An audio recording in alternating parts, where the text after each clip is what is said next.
Yeah, greetings from Helsinki, and actually from all over Latvia from the last couple of days, where we've been touring. Our company is called ALA, and I run it in Helsinki with 3 partners, and we're working with anything we can get, basically, from cultural buildings to offices to housing and planning, definitely. And I'm going to show you a few projects, and I'm happy to try to reflect to the national identity in architecture, because that's been sort of one of the things we've been worried about, or worrying about quite a lot. But first I have to apologize. I started this pretty embarrassing habit of photographing the audiences always when I'm talking. It's my personal album, don't worry about it, but maybe something to look at when I retire. Thank you.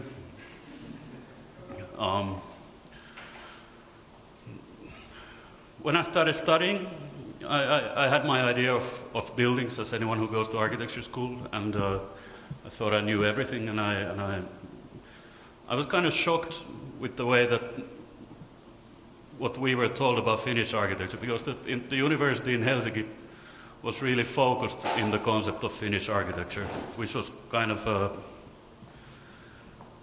in the university it was presented as something which is minimalistic and small scale, and something initiated by something in the 50s. And actually they gave us this definition sort of in a very abstract way. We never had a look at any Finnish buildings. We only heard about the values that we're supposed to follow as Finnish architects. And then mostly we were looking at the images of Japanese buildings and Japanese minimalism, and it was really confusing to me. I thought, you know, that we should be kind of be looking at Finnish buildings, but instead, you know, it was just this weird abstraction of Finnish architecture that we were really being taught a lot. So going back, I did, you know, went to the library and started looking at Finnish architecture and tried to figure it out for myself, and I realized that a lot of it is white, and a lot of it are boxes, and kind of, you know, simple, maybe humble as well, but I really couldn't think of it as minimalistic or sort of low-key. And Alvar Aalto, obviously, still sort of a big presence in Finnish architecture. And what we figured that Aalto did was that he basically just took the modernist ideas that were being developed in Europe and brought them to Finland, and sort of just found a way of putting it into a Finnish context, you know, into the landscape and into the topography, and resulting into sort of these surprising angles that were a bit different from the stuff that was made in Germany and Holland at the time. And we figured that, okay, that's the way that we have to do it as well. We just have to go for what's happening in the world and try to make a Finnish interpretation of the contemporary world architecture. At the time, obviously, the Dutch architecture, which we see a bit of today as well, was really on the rise. You know, OMA and VRDB, all these companies were showing images of skateboarders and all kinds of cool things happening in like a mountain or wall climbing in a power plant project. And this sort of urban life that's later on been taken and adopted by especially the Danish. And we thought that, okay, you know, that's the easy way to go. And sort of the first thing, the first project, one of the first competitions I ever made was for a water tower in Kerava in southern Finland. And you know, the starting point was that we didn't want to make sort of another weird concrete sculpture in the forest, but something that would be in this kind of super Dutch or hyper pragmatic, or however you call it, the fashion. Then pretty soon we were obviously struck with the fact that the difference between like Central Europe, Germany, or let alone Holland and Finland, was quite big. In Holland there's about 500 people per square meter, and Germany over 200. And in Finland we got 16. We're a pretty big country with very little people. So it became kind of a struggle to figure out how to interpret this ultimate urbanity in our context. And to make things worse, in this competition the site was there, sort of bordered by a huge highway and an industrial area where, you know, which is completely kind of not a place for humans, let's say. And we realized that obviously it is a forest site, so there has to be a lot of nature and a lot of life going on in there, even if it's not human life. So what we proposed was to take kind of the most economic shape of a water tower, and then give it this wraparound of a surface that would provide for these different animals and different animals, birds, insects, bats, and all kinds of stuff in the forest, so that there would be specifically designed surfaces that they could use, and we'd use the rainwater to collect insects and stuff like that, and that the architecture wouldn't be a concrete sculpture, but something that comes like these beautiful patterns from the flock of birds. That it would be something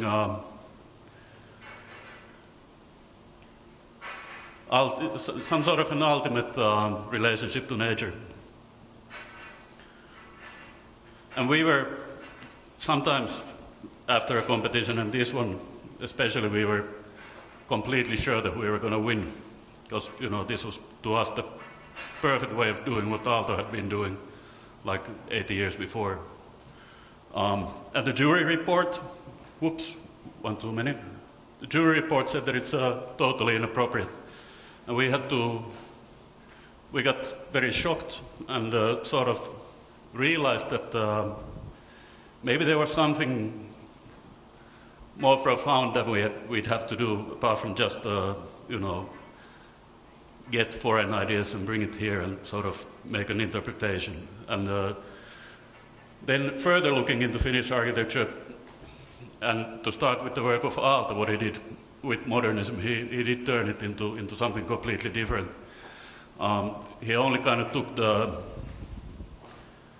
eventually he only took kind of the parts that were good, that he wanted to use, but then really most of it by the you know, towards the end of his career, was something completely separated from what was happening globally. And also all of the other works, or the older works of sort of the masterpieces of Finnish architecture, were definitely not white boxes. This is the National Museum, completely like an eclectic collection of different architectures. Or the railway station in Helsinki, which is kind of like a fairy tale type of thing. Or then these really strong statements about the context and topography, the City Theatre of Helsinki here. And a lot of really heroic stuff, you know, the things that is basically completely almost opposing to the ideas of modernism, like what Aalto did at MIT. It's these independent, strong gestures that have been made with the argument of sort of just the sake of beauty and just for the sake of providing people with something more than which is just pragmatically justifiable.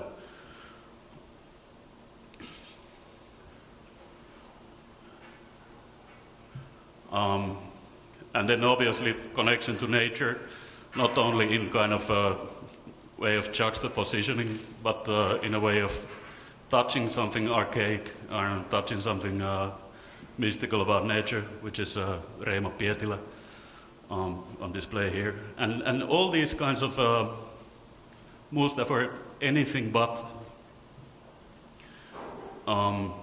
small and minimalistic or pragmatic and modernistic. So we started I think when we got together to start our office, we've all been sort of coming to this conclusion. And we all saw this as kind of the Finnish way of making architecture, that we need to be the ones in the world who would promote the idea of sensuality and of all of these softer values next to kind of like the ultimate pragmatic approach. So this is all the countries in the world, and these are the countries who base their societies on Indo-European languages, and these are the countries that base their culture and society on Finno-Ugrian languages. Finland, Estonia, and Hungary, who are actually not agreeing to this anymore, but they're claiming that there's something else. But anyways, our realization was sort of that if language is a base of culture, and if language is a almost kind of basis for our thinking, architecturally and otherwise, that it would probably make sense for us to start to export it, which led us into making a lot of international competition when we started. And the first contract we ever got was in Norway, in Kristiansand. I'm going to show the project. We made a competition in 2005. Kristiansand is 90,000 people in southern Norway. And the site is sort of this huge industrial pier in a spot where the rigid city structure meets this sort of natural green area. And Kristiansand has been a town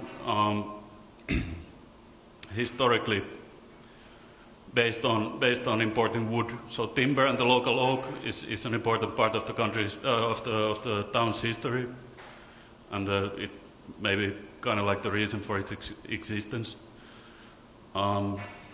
So the idea of this harbor context and the idea of the history were maybe one of the key things that we were thinking about the specific place of Kristiansand when we made the project. So you see the harbor, large scale, pretty rough environment, and then this Norwegian hill landscape topography in the background. That's our building, and next to it there was this white silo building, which is again a huge mass and a huge presence on the site that we had to kind of respond to. Here's the ground floor plan of the project. You can see there's 3 stages in the ground floor. There's a concert hall for 1,200 seats and an opera hall for 750, and one multi-purpose hall.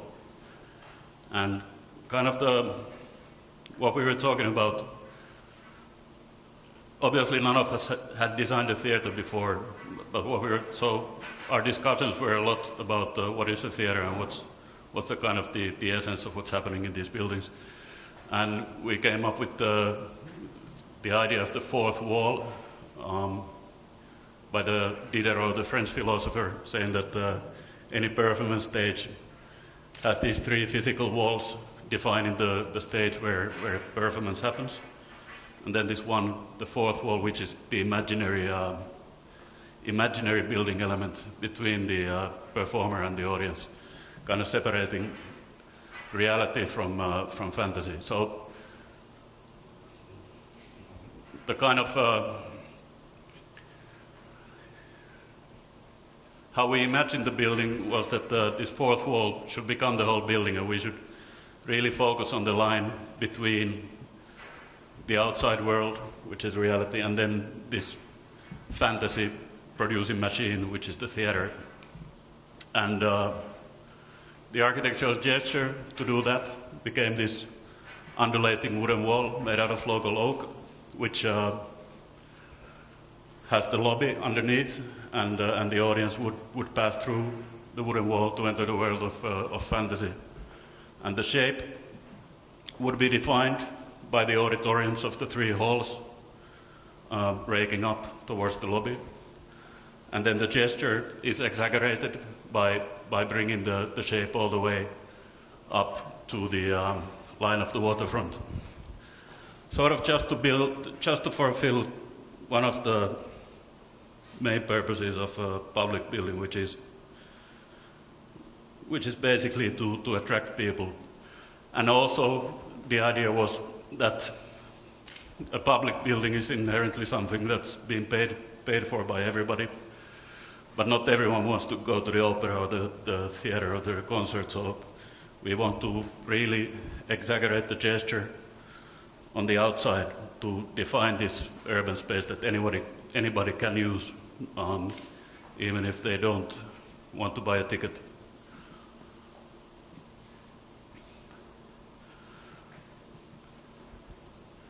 So the lobby is separated from the outside by this this glass wall, which is hung actually from the structure of the undulating wooden shape. The shape's constructed in it's a pretty complicated design process. We had the load-bearing structure from which we'd hang these glulam beams that are curvilinearly shaped, and because of the geometry, the position of each plank had to be carved into this secondary glulam structure. So we'd have these beams with the specific shape that were carried onto the site, and then we'd have these wooden planks also of a specific shape that would be fitted on the glulam structure. And then they'd be hung onto the steel structure, creating a cantilever and resulting into the finished surface. Now the building is facing west, and as all the performances start in the evening, the sort of the sunset is coloring the wood of the foyer, and then also the framing of the glass wall is kind of turning it into some sort of a sundial without any accuracy, but rather with the kind of some sort of an emotional sundial, almost like a really making people aware of the fact that we're trying to propose that there's fantasy happening on the other side. So these shapes shift while people have their champagne, and then when the sun goes down, it's normally pretty much the time to pass through the wooden wall and enter the world of fantasy and show and music. When people pass through, you notice that in the lobby the materials are very tactile, and the wood is naturally colored, and there's only white paint on steels and concrete and natural stone on the floor. So everything's kind of trying to be natural and tactile and realistic in a sense. But once you pass through the wooden surface, the contrast, there's a contrast to this, so that all the kind of these secondary lobby spaces are quite heavily colored, as is the rest of the building actually. There's this color chart that we made so that each space would have changed color according to some logic, with the idea of kind of making people a map of the building, a mental map, so that they could figure out in which part they were, even if they were in an escape stair or something like that.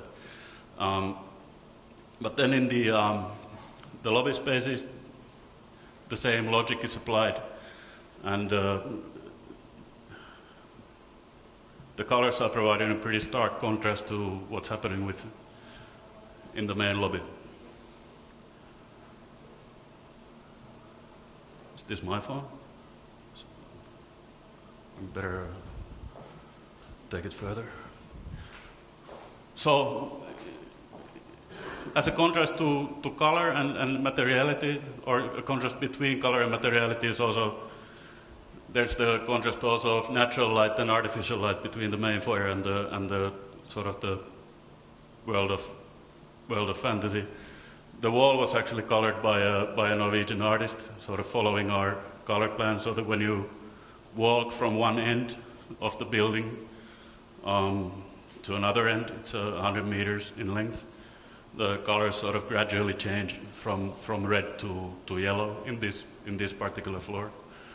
And then we actually have these doors that they're only now installing that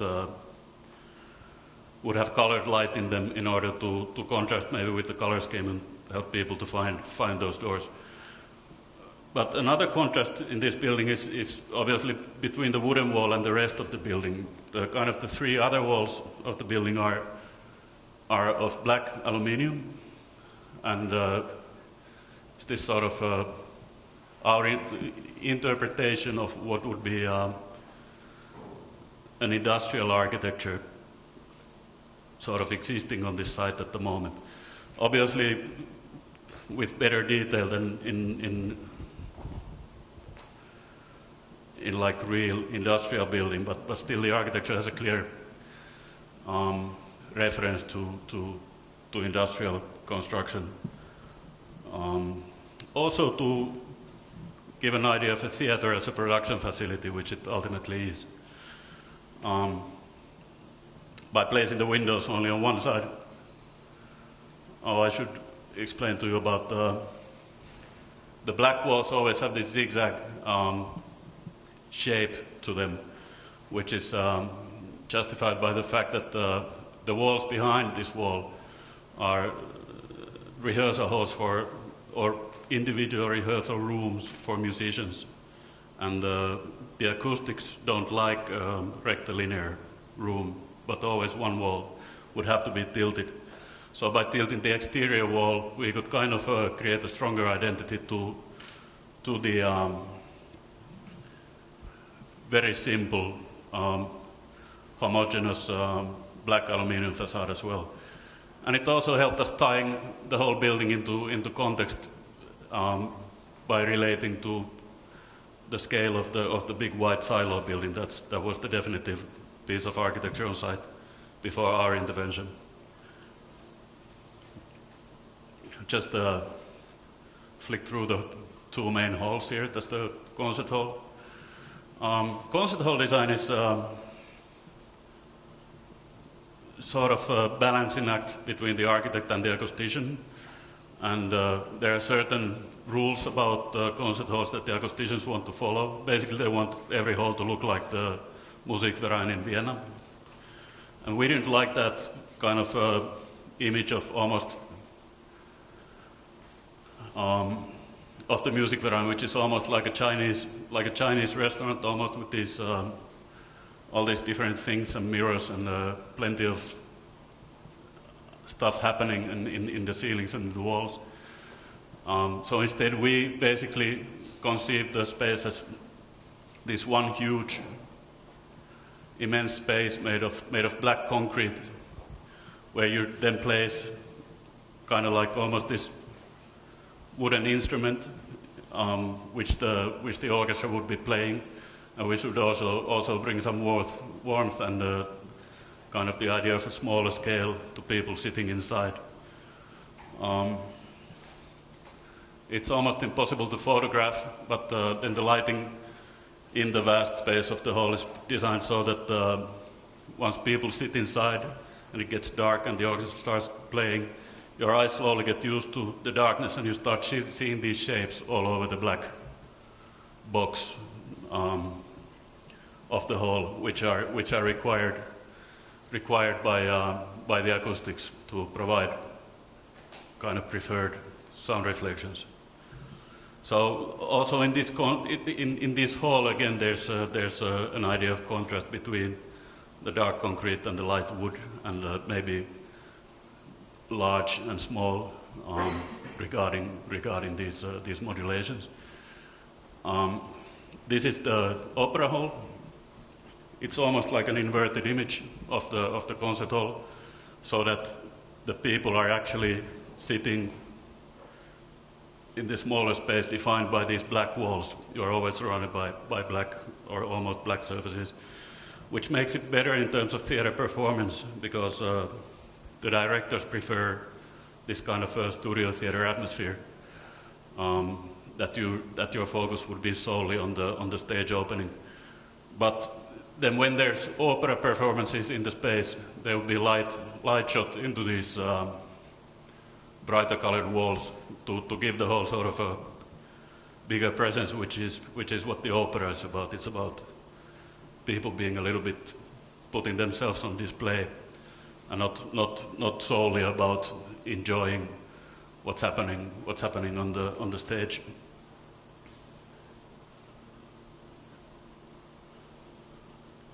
Again, the walls are modulated according to the acoustical requirements, with these kind of pyramid shapes, which we weren't really happy at first at all, but then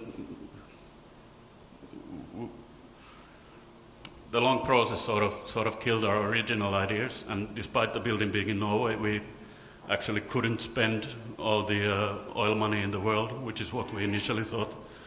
But kind of in the end, with the lighting and the kind of the random shadows that are projected onto the facade,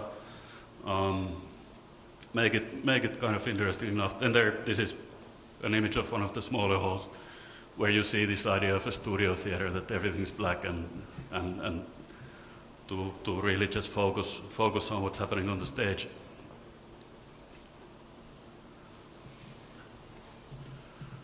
So this building took us 8 years to complete, and for a first project, it was obviously quite a big one. But then also it was abroad, and we were hit by this idea of Finnish architecture against Norwegian architecture almost constantly. You know, what's the nationality of this building? Do buildings have a nationality? I mean, it was built by Portuguese, Polish, Finnish, probably Latvian people. So what is this idea of a nationality of the architecture? Because we can't say that this building is a product of 4 Finnish architects, but a huge collaboration of consultants from all over the place, and also workers, all being paid by a Norwegian client. But what most of the people are seeing in it anyways is something Finnish, which is interesting to me, because I could never imagine us having built a building looking like this in Finland. But probably that's not the question about nationality so much. That's just a question of the context of the site.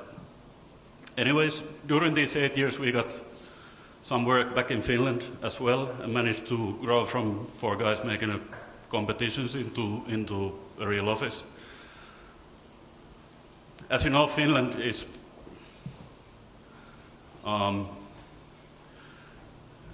maybe similar to Latvia in terms of Helsinki being really the focal point of the country. Almost all the major cities are in the lower fifth of the country. The only city with like 100,000 inhabitants further up north, and our work has been concentrating in Helsinki quite naturally. So I'm going to show you some Helsinki projects and try to give you an idea what kind of changes Helsinki is going through at the moment. Like a lot of European cities, Helsinki built a new harbor. It opened like 4 years ago, and all these harbor areas that used to be kind of blocking access from a lot of the areas in the city to the sea have been freed from all this harbor traffic, and they are to be built into new areas in the upcoming 10 years or something like that. And this is really going to change the city. There's going to be millions of new square meters of building. This is one of these harbor areas in the northeast from the city center, which can be seen here. And this is kind of the opportunity that we're looking for, and the reason that we're happy working in Helsinki at the moment instead of trying to look for more work in Norway or some other faraway places, that there's a huge opportunity always, obviously inherent to a project of building millions of new square meters of a city. If you've been to Helsinki, some of you have, and the ones that I've been talking to have known Helsinki as a very boring and dull city with very little happening sort of regarding urban life and very little more happening regarding architecture. So we definitely want to be a part of trying to improve both in our city, the quality and way of people living and also the soul quality of buildings. And we were asked in a competition for this site, right at the spot where the new area, new harbor, or the new area to be built meets the old structure of the Helsinki city.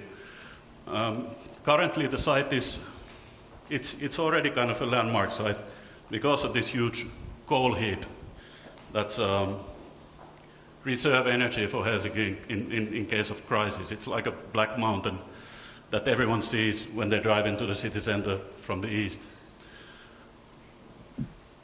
And again, the scale in this site is quite large.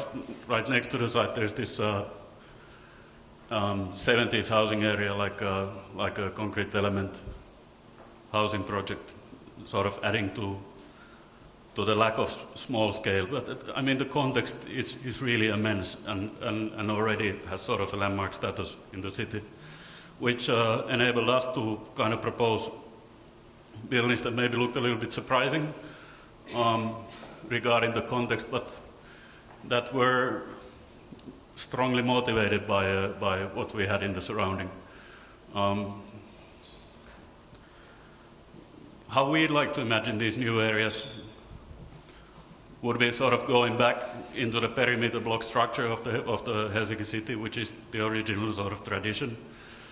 However, no perimeter blocks have been built in the last 50 years probably, because the criticism has been that they're dark and that there are no views and the courtyards are too small, which is a strange criticism when you think of the fact that these are the most expensive and the most desired blocks to live in. So we figure that people do like them, builders don't want to build them, so we want to propose a kind of an adaptation of the perimeter block on site that could actually be built and that could introduce a way of reinterpreting the traditional structure of the Helsinki city for these new areas. So we gave the blocks different sizes, sort of shaped them in a way to provide the most sea views out of the buildings. And then regarding the streetscape and regarding the so-called dark inner courtyards, we just reshaped the whole block so that most of the building would actually be on the most desirable spot, looking at the sea, and then there will be plenty of air and light and views inside the courtyards, and also a kind of a nice scale in the streetscape. So as a result of a couple of seemingly pragmatic choices, we were happy to realize that the blocks actually had this, that we had the opportunity of giving it this almost like a surreal, close to irrational character.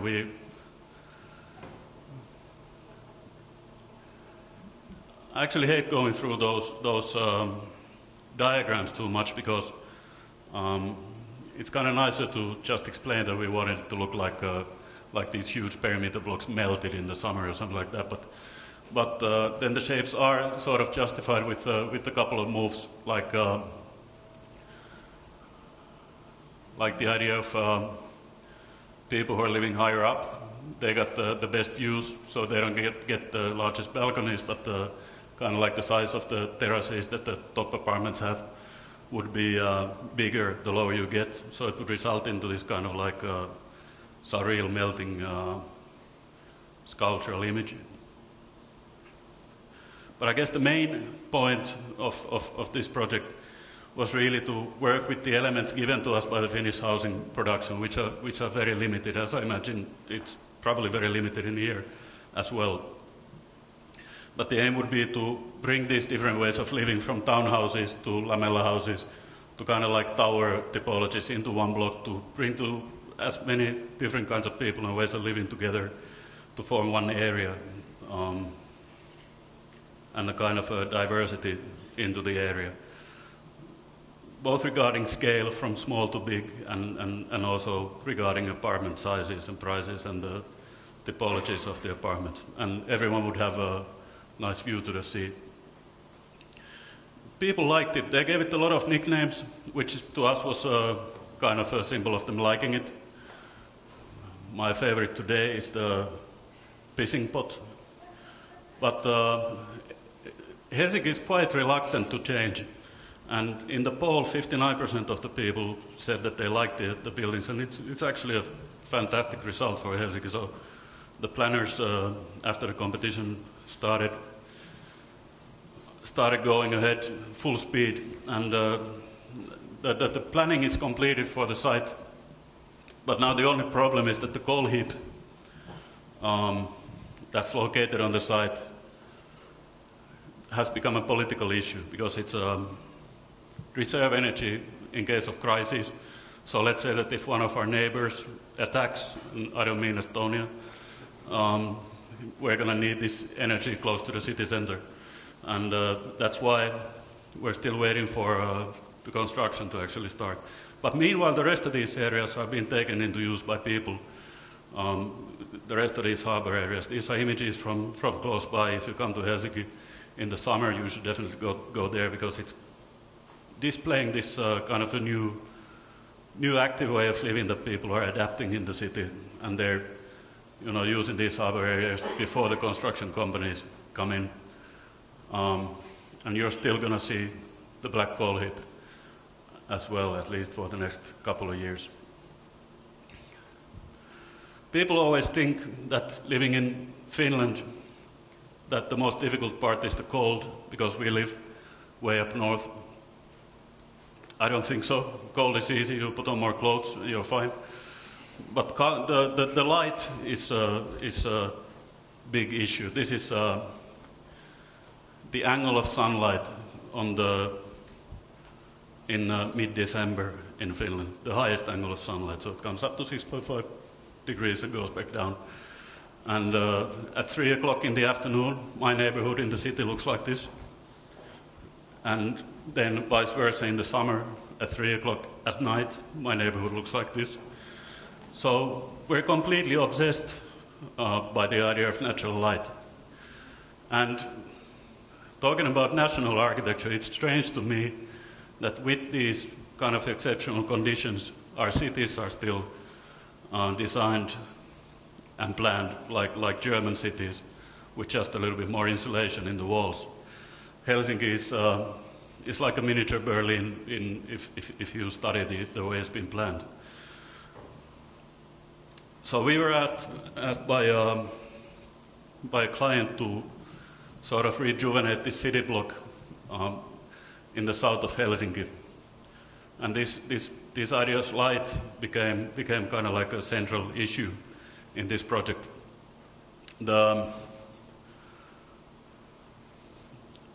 There's this huge block with this pretty big inner courtyard that the client wanted to rejuvenate and wanted to bring some life into the inner courtyard, obviously to get better profit from the block. It used to be an industrial block, but for the last 30 years it's been purely offices, no apartments, only offices and workplaces. And the courtyard is in a terrible shape with the parking and do not enter signs in the passages. But still the street facades of the block have been protected by the museum authority. And it is a distinctive, big block right within the urban block structure of southern Helsinki. So the dilemma was sort of how to respect the requirement of not touching the facades, but still build a lot of new construction. And we realized that since the facade projection only meant that this certain view to the building would be preserved, the view from the street, namely, that we'd have this, this space that we could occupy with a new building. And we decided to, we also knew that the client wanted to build some apartments, but we couldn't fit the apartments in the courtyard, so we lifted it above the courtyard into this sort of area free of these sightlines from the street. And at the same time, we'd be casting shadow to the office space where people are complaining of overheating in the summer.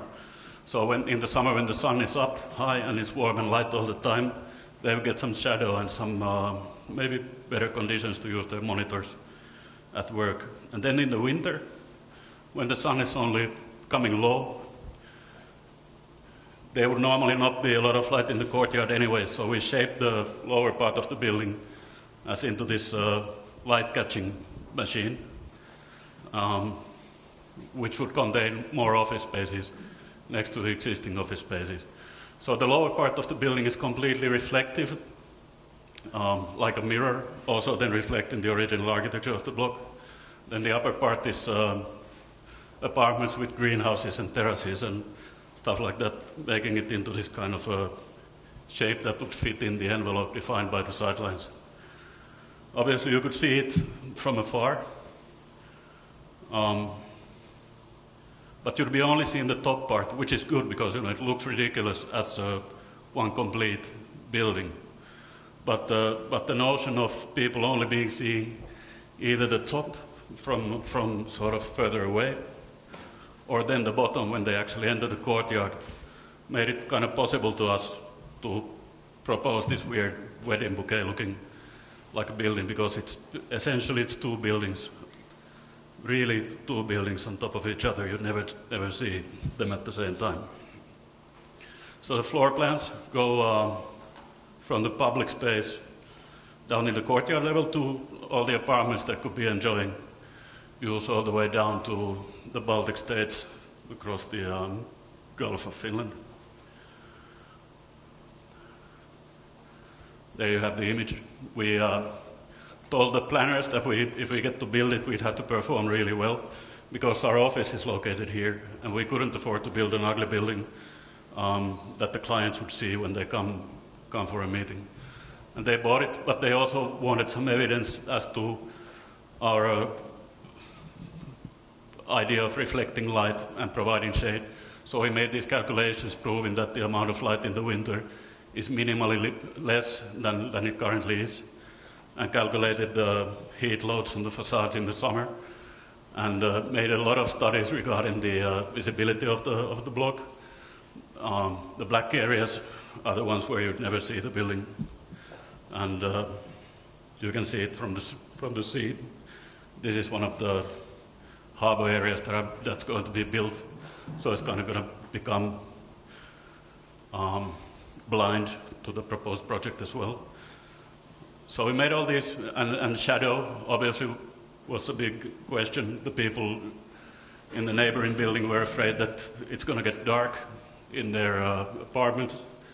With yearly calculations, we proved that it's minutes of direct sunlight that's been cut out. But still, reading these documents is really difficult, even for architects, and no one understood what we were trying to propose. So after we showed this image, a few people living in the neighborhood released this campaign against the project with the kind of a Godzilla coming out from the center of the block. And great, obviously, it's great that people care for their environment. So we just started imagining how we could explain the project better in an understandable way. And we, in February last year, we bought these cubical weather balloons from Germany that we placed up to mark kind of the outermost corners of the building, you know, the height and the width of it.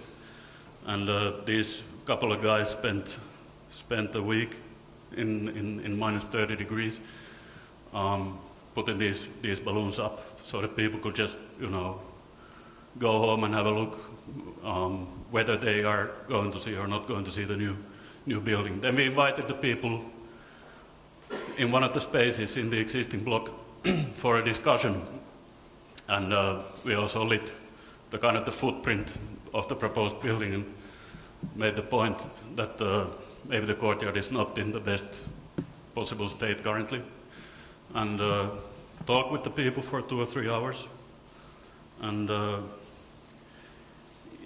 in the end they took their claim back. They said that okay, this can work, you know, it's worth to study further. So we went on to planning, but then for some reason the museum authority became kind of reluctant.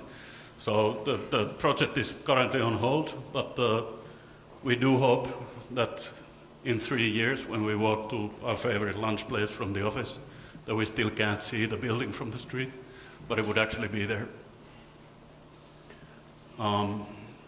This project, and also the last project I'm going to show, deal with this idea of making Helsinki not only more dense, but also kind of more diverse for many reasons regarding livability, but obviously also regarding the kind of ecological performance of the city. And this is a big issue in Helsinki, and one of the solutions proposed by the city planners has been tall buildings. This is a sketch by an Italian architect for Pasila in Helsinki, with this cluster of towers planned in collaboration with the Helsinki city planners, which we hated. I mean, building tall is one good option to create some density, but it's not really happening here. You got your parking garages and the shopping mall, and these kind of new generic, faceted, boring towers. So we started looking at the area and studying the plan that they'd made. This proposed tower area will be placed on this current railroad track in Pasila. And we started wondering what sort of defined the borders of this developed area. Because right next to the site there's this huge ice hockey hall where they've currently been playing the World Championships of ice hockey. And we were kind of wondering why that site is not included in the huge plan made for the area at all, because it's one of the most important structures on the area. And this then became our own like a tower proposal for to join the discussion that Helsinki is having about whether it makes sense to build tall or not. Now, obviously, the major factor in making cities more dense and more better in ecological performance is to avoid underuse of spaces. It doesn't only mean that we have to build every free spot of ground that we have, but it also means that we have to make sure that sort of everything that we've already built is maximally used, so that kind of the energy put into these walls and roofs doesn't go into waste with these buildings standing empty. There are these ideologies regarding that. But so we realized first that there's plenty of unused square meters in front of the arena, because you know it fills up maybe once in 2 years when there's the specific event like a Hockey World Championships or the Eurovision final, which is probably never going to happen again, but it happened 5 years ago. And then the huge square in front of the arena is actually, sorry, I'll just skip through that. It's actually the roof of this gigantic parking facility, which is empty like almost all of the time. Even when there's an ice hockey match between the two Helsinki teams, this doesn't fill up according to the people in the arena. Actually, they recall that the only time it was filled up was the Eurovision Song Contest final. So there's a huge underuse in this facility. And we knew that for the new area that's been planned south from the arena, the planners had set this rule that for each 125 new square meters, you'd have to build a new parking place. So we went to the planners and asked, what if someone has a spare parking place? Does it mean that he has a building right for 125 square meters? And in this case, there'd be, plenty of unused parking, which would mean like a immense amount of potential building right. And to our surprise, the planners said that it's all right. You can say that 50% of the new parking could be applied for new construction. So that would mean still that there was a huge amount of new building right that could be proposed on this site. And we got together with some engineers, and we realized that it's not only the parking which has this situation, but the whole infrastructure of the site, like traffic, obviously, heating, cooling, plumbing. All of this would be dimensioned according to the arena being used by 16,000 people. And this infrastructure is standing there, going to waste almost all of the time. So the resulting number of potential new building right was so big that proposing a tower really became the only sensible option. And we went to the owner of the arena with the sketch, which wasn't yet this one, but was sort of proposing the situation to him. And obviously he got very excited and said, okay, he's going to get the funding and commissioned us to start designing the building seriously.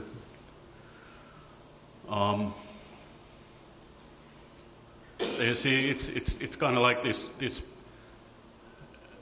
mass on the ground floor that then separates into two masses higher up, which is kind of articulating the idea that the lower floors are offices that want to be compact in shape in order to be easily furnished and also to have minimum envelope to get overheating from the sun. But then once you go up, the program will switch to apartments that want to have maximum views and also maximum amount of sunlight to get heat and to get sort of pleasurable apartments for the people. So this is why how the shape is justified. But the important part of the shape naturally is that no matter how nice the guy who owns the arena is, he's still a businessman, and he really wanted us to squeeze in a huge amount of square meters per floor. So by this move of the tower becoming kind of like the proud Siamese twin and the shy one, it kind of looks a lot slimmer to the main view direction to the south.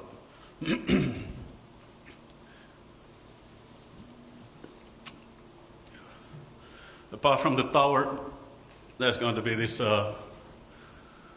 plinth occupying the huge square in front of the arena, in which we're going to place sports functions to kind of adapt to the image of the area as the main sports facility in the city. The building is placed right next to a railroad, which was first a concern by the planners, that how can anybody live so close to the railroad? But then we explained that there's going to be offices all the way up here. So you're actually, in plan, you're pretty close, but you're actually in the height of like 15 floors of normal housing housing, so the noise and all that wouldn't be an issue anymore.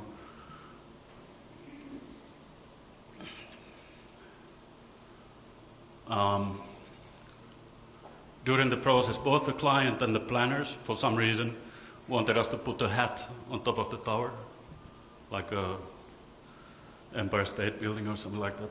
We obviously already had this. By that time, we already had the shape figured out, and we couldn't really imagine an addition in the top.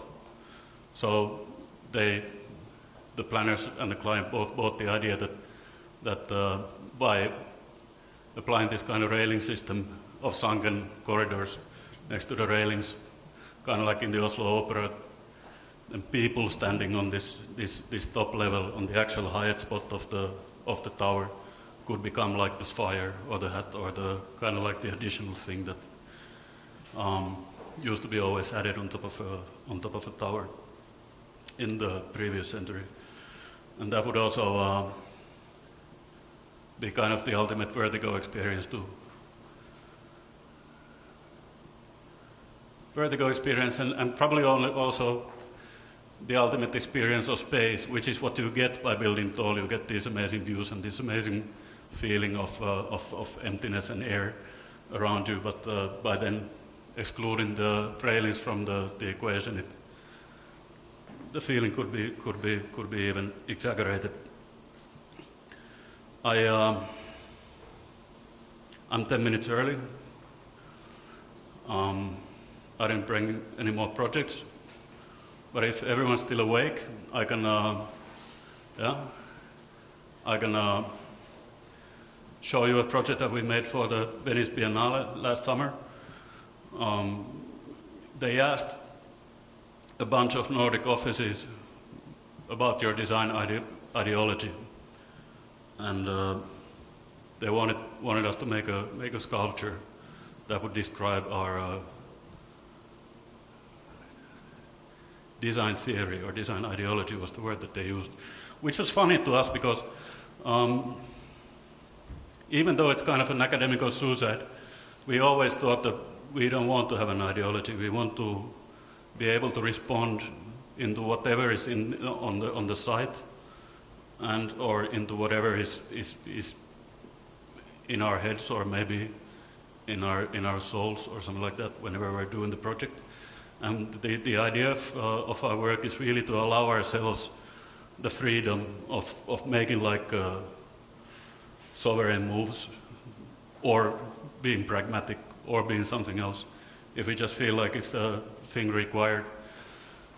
So we made this 40 by 40 centimeter aluminium plate that would kind of give an idea of a responsibility on a pragmatic and on a technical level that we do think is one of the key things that the architects have to take care of, that the buildings are rational enough so that they function, they can be built, and when absolutely necessary, they will follow rectilinear geometry and this world of rules.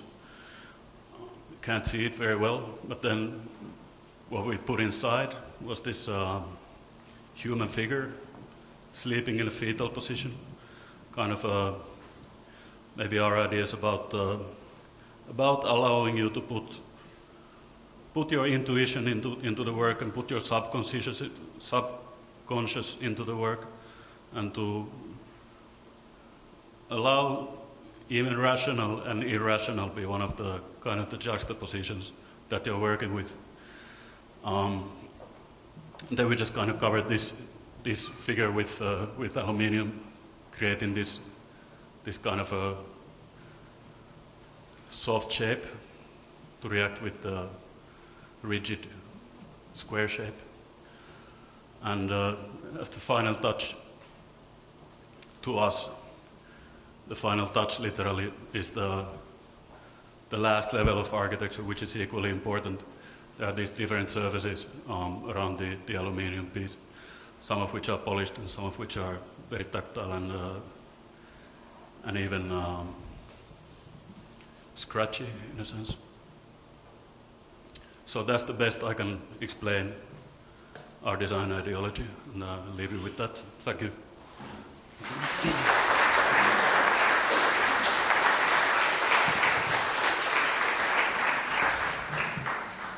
So let's go to the questions session, please.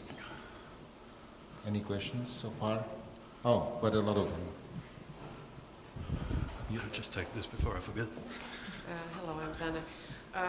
Why you haven't been doing any abroad projects after Christiansen, or you just haven't finished yet? We do have a few projects abroad, but we haven't finished yet.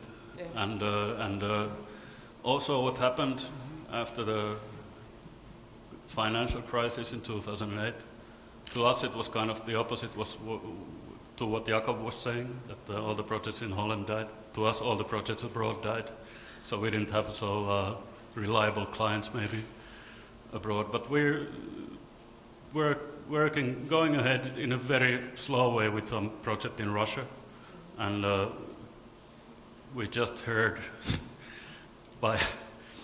we were just surprised to hear that one of the sketches that we made in China is actually under construction. But you know, that's not really what we'd like to do as architects. So also the decision we've been making together is that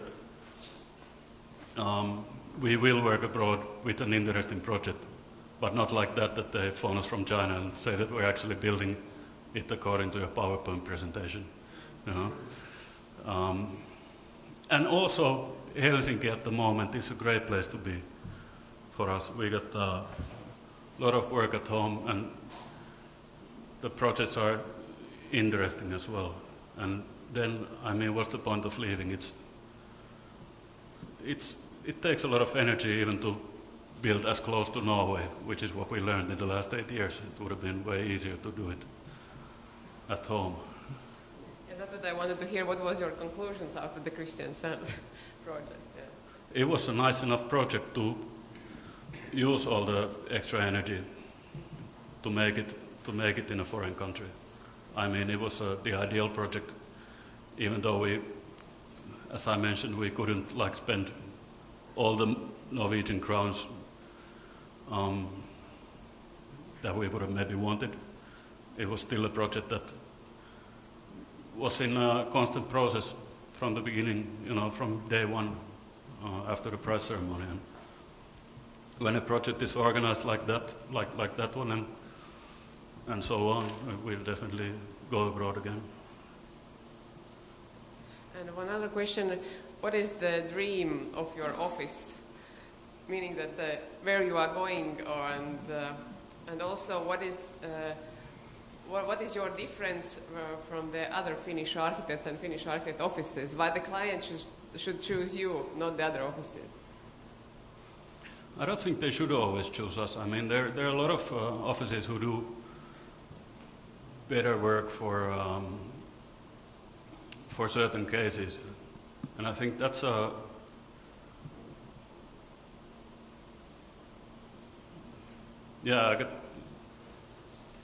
I think that's important maybe for architects to realize as well.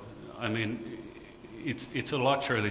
Of course, it's a sort of requires a very good situation to say this, but why couldn't an architect sometimes say that you know, my colleagues are going to be better? They've worked with wood before, or maybe they worked with floating apartment buildings before, and you know, we don't have the skill for that. But there's plenty of projects in Helsinki where I definitely would commission us as well. But about what's the aim of the office? I think the dream is to look back in 30 years when I retire, that we managed to make projects that were both smart but also respectful for the context and the starting point, so that it's almost like a sin in the office to propose something general or to pick something from another project. And it's very consuming, of course. It takes also a lot of energy. And I'd be proud that if we could look back at least to the completed work and say that we did do them in this sort of thorough and responsible way. I don't know if it's possible. We already have plenty of stuff in the office server, which is, you know, rip-off from our previous projects, but luckily they're not being built. I had a question concerning the sentence you said that long process is a killer of original ideas. Yeah? And Did I say that? And the question is, how do you think, isn't it like a natural way of creating building environment? A long process. Long process as a killer of original ideas. Did I really say that? Which project was I talking about? That was in the first one. Oh, I said, yeah, I was talking about the modulations in the theater hall. Yeah, but as you noticed, then I came back to saying that we actually noticed after we made the lighting installations and stuff like that, that it was a successful, you know, the thing that was eventually built was successful. And you're absolutely right, you know, this kind of stamina of going through the long process is absolutely crucial to an architect, you know, not to go home when your first idea is rejected, because, you know, we all know that happens all the time. But at the same time, I noticed a sentence you said that, which can be interpreted as defining identity would be an academic suicide, isn't so? Defining identity. Theory. Ideology. Ideology. Okay, thank you. Janne, if I remember, just I'm talking about Kristianstad project, you said that you can hardly imagine or you'd not imagine such an architecture in Finland. Can you prolong that statement? Well, there's a lot of things to the initial sketch that were about what our imagination of Norway is. You know, partly about the landscape, and partly about the way we saw the Norwegian people, that they're a bit more sort of proud and outgoing than the Finnish ones. And what we imagined the Norwegian people and Norwegian culture to be enabled us to imagine a different kind of architecture than we'd imagine suitable in Finland. You know, so the context isn't really, to me, I don't think it's really limited to a site, but there's something a lot bigger than just the physical context, which is going to be visible in any project, no matter how universal or general you want to make it.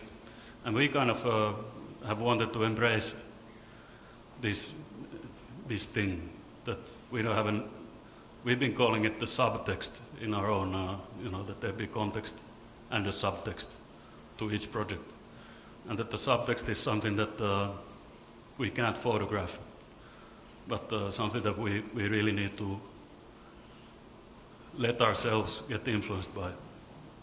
And in this case, it was just our imagination of Norway in some sort of a spiritual level, but also as what we imagined it economically, for example, because it's, as you know, it's like, that's a really rich country. So, you know, in Finland, let's say we found a site in Finland where we want to propose this sort of cantilever. On a theoretical level, my first argument is that we can't find a site in Finland where we propose the same architecture. But if we had been in Finland, we realized that we need to put a lot of columns underneath, because Finns don't use that much money. But in Norway, you know, all kinds of things on different levels, like this.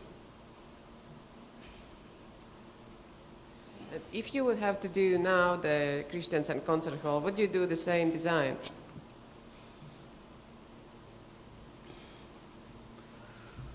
Yeah, impossible to say. I mean, probably not, because I believe that our state of mind influences our work more than we like to, admit. But regarding the process, I don't regret what we proposed 8 years ago at all.